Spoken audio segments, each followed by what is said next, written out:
আসসালামু আলাইকুম রহমতুল্লাহি ওবরাকাতু। শুরু হচ্ছে আমাদের নিয়মিত আয়োজন দর্শে কোরআন।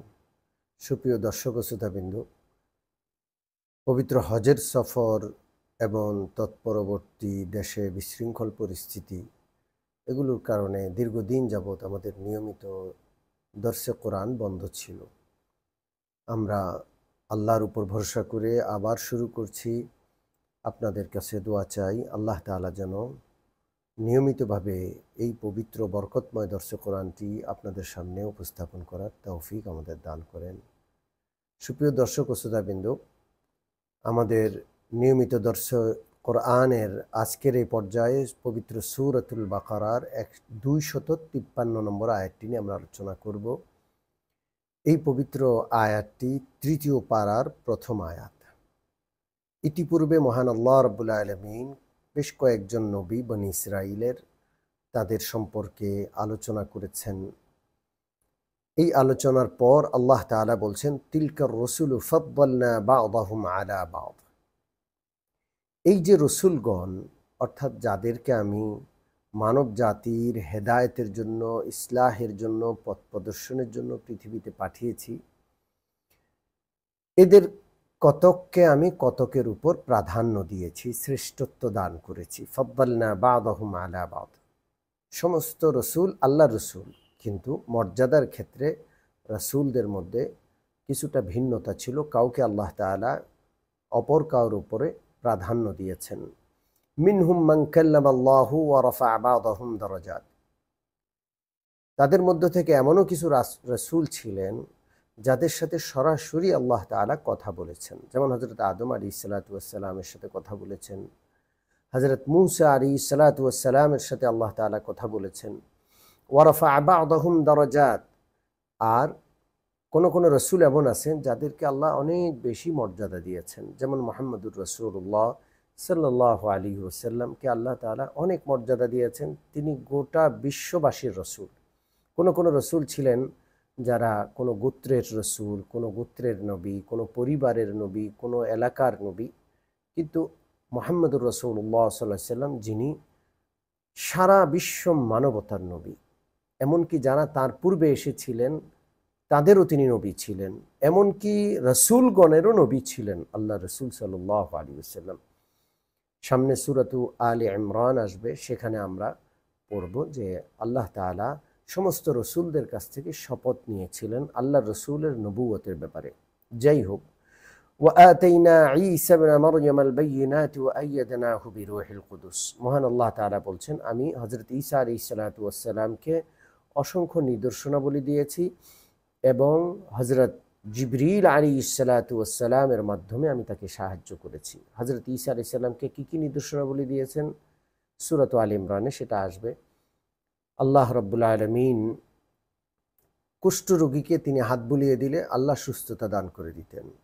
মৃত ব্যক্তির সাথে তাকে কথা বলার মতো ক্ষমতা দিয়েছিলেন। এইভাবে আল্লাহ রাব্বুল আলামিন আরও অনেক অনেক বিষয়ের মুআজিজা, অলৌকিক বিষয় আল্লাহ তাআলা হযরত ঈসা আলাইহিস সালামকে দান করেছিলেন। রূহুল কুদুস হযরত জিবরিল আলাইহিস সালামের মাধ্যমে আল্লাহ তাআলা হযরত ঈসা আলাইহিস সালামকে সাহায্য করতেন। তার নিরাপত্তার বিষয়টা হযরত জিবরিল আলাইহিস সালাতু ওয়াস সালাম দেখাশোনা করতেন, যেহেতু ইহুদি দুষ্টরা হযরত ঈসার ক্ষতি করার জন্য সবসময় উৎপতে থাকত। আল্লাহ রাব্বুল আলামিন রসুলদের বিভিন্ন মর্যাদার কথা আমাদেরকে বুঝানোর পর, শোনানোর পর, এখন আল্লাহ বলছেন, এত এত রসুল তোমাদের হেদায়েতের জন্য পাঠালাম, কিন্তু মানুষজন তো দুই ভাগে বিভক্ত, কেউ কেউ মেনেছে, কেউ কেউ মানেনি।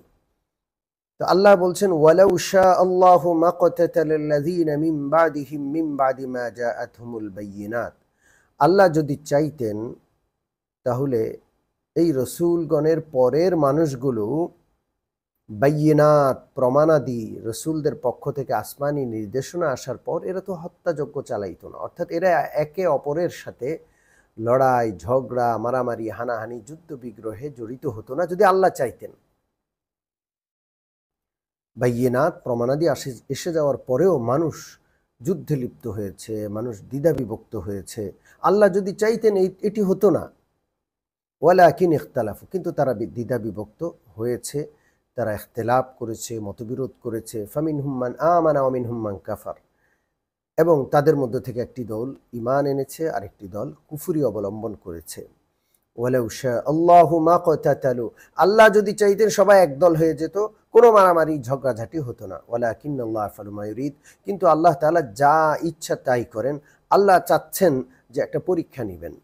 আল্লাহ কারো উপর ঈমানকে বাধ্যবাধকতার বিষয় বানিয়ে চাপিয়ে দেন নাই যে সবাই মুমিন হয়ে যাবে। আল্লাহ তাআলা ইখতিয়ার দিয়েছেন। হেদায়েত আসার পর, রসুল আসার পর কে বুঝে রসুলের হেদায়েতের উপর চলে, হেদায়েতকে অবলম্বন করে, আর কে রসুলদের পথ বা তাদের হেদায়েতকে প্রত্যাখ্যান করে মন মতো চলে, আল্লাহর বিরুদ্ধবাদী শত্রু যারা আছে সেই শত্রু পক্ষের নীতি অবলম্বন করে চলে, আল্লাহ এটা দেখতে চান। এই জন্যই আল্লাহ যেহেতু পরীক্ষা নিতে চান, দুই দল হয়ে গেল। যাই হোক, তাহলে আল্লাহ যদি চাইতেন সমস্ত মানুষ ঐক্যবদ্ধ হয়ে ঈমান আনার বিষয়টা হয়ে যেত, কোনো ঝগড়া ঝাঁটি, মারামারি, হানাহানি, বিবাদ, দ্বিধাদ্বন্দ্ব কিচ্ছুই থাকতো না। কিন্তু আল্লাহ চাইলেন পরীক্ষা নেবেন। এই জন্য রসুলগণ আসার পর, আসমানি গ্রন্থ, আসমানি হেদায়েত আসার পরও মানুষ দ্বিধা বিভক্ত হয়ে দুই ভাগে ভাগ হয়ে কেউ ঈমানের পথ অবলম্বন করলো, কেউ কুফুরের পথ অবলম্বন করলো।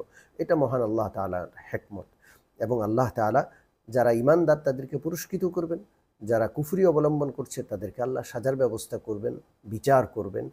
এটা পরকালে হবে। যাই হোক, তো আল্লাহ তাআলা চাইলে সবাই ঐক্যবদ্ধ হয়ে যেত। আল্লাহ তাআলা পরীক্ষা নিতে চাইলেন, এই জন্য সকলকে আল্লাহ স্বাধীনতা দিলেন। সেই স্বাধীনতা অবলম্বন করে কেউ আল্লাহর পথ অবলম্বন করলো, তারা পুরস্কৃত হবে। কেউ আল্লাহ দ্রোহিতার পথ অবলম্বন করলো, তারা সাজা পাওয়ার উপযুক্ত হবে। আল্লাহ তাআলা আমাদের সকলকে আল্লাহর প্রেরিত রসুলদের আদর্শবান হয়ে তাদের দেওয়া পথে, তাদের প্রদর্শিত পথে নিজেদের চালিয়ে হেদায়েতের পথ অবলম্বন করার, আল্লাহ প্রদত্ত পরীক্ষায় পাশ করার, ঈমান ইসলামের পথ অবলম্বন করার এবং সর্বোপরি জান্নাত লাভ করার তৌফিক দান করেন। পাশাপাশি কুফুর থেকে, নবীদের আদর্শ বিচ্যুত হয়ে আল্লাহ দ্রোহিতা থেকে আমাদেরকে দূরে থাকার তৌফিক আল্লাহ দান করেন। জাহান্নাম থেকে আল্লাহ তাআলা আমাদের দূরে থাকার তৌফিক দান করেন। আমিন। ওয়া আখিরু দাওয়ানা আলহামদুলিল্লাহি রাব্বিল আলামিন। আসসালামু আলাইকুম ওয়া রাহমাতুল্লাহি ওয়া বারাকাতুহু।